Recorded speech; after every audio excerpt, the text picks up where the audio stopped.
Ce n'est peut-être pas exactement la phraséologie des derniers écrits du Nouveau Testament ni leur méthode que de nous parler de notre croix journalière ou de dire que l'on doit porter sa croix de jour en jour. Le principe le plus vrai, c'est peut-être que la croix lui a été donnée à lui et qu'elle devient mienne de jour en jour. Il peut en être ainsi. Mais la croix agit de cette manière. Si le Seigneur nous enlevait ce qui est pour nous l'expérience de la croix de jour en jour, et s'il en déchargeait nos épaules, ce ne serait pas pour notre bien. Cela libérerait aussitôt la voie pour l'essor de notre vie naturelle. Nous pouvons observer cela lorsque les hommes commencent à avoir un peu de soulagement dans leur épreuve, comme ils laissent tomber leur fardeau. Ils se dressent sur une sorte de piédestal pour nous regarder de haut. Nous avons tort, ils ont raison.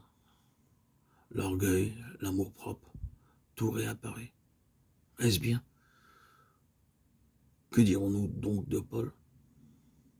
Je regarde Paul comme un géant spirituel. Nous sommes spirituellement des marionnettes à côté de cet homme. Et cependant, bien aimé, tout géant spirituel qu'il ait été, Paul confesse humblement que le Seigneur lui a envoyé un messager de Satan pour le souffleter une écharpe dans sa chair de peur qu'il ne s'exalte outre mesure. Oui, les géants spirituels peuvent s'exalter. Si le Seigneur n'y veille et ne prenne des précautions, et afin de garder ouvert et clair le chemin de cette grande révélation, afin qu'elle grandisse et grandisse encore. Le Seigneur dit, Paul, il faut que je te maintienne très bas, sous beaucoup de limitations. C'est le seul chemin.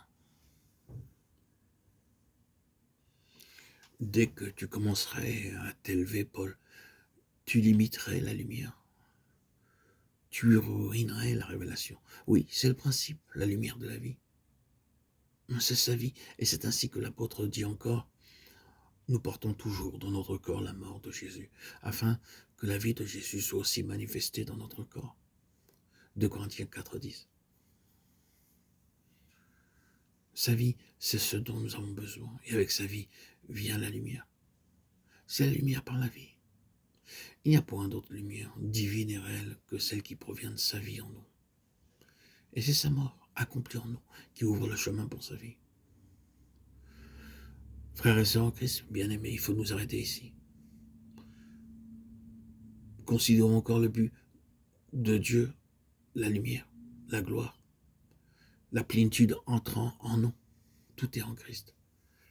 La mesure de la lumière, la mesure de la gloire, ce sera la mesure de Christ en nous.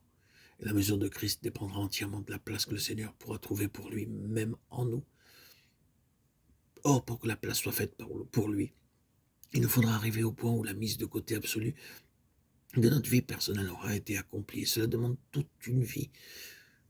Mais que Dieu soit béni, Dieu très saint, Dieu très haut, Dieu glorieux.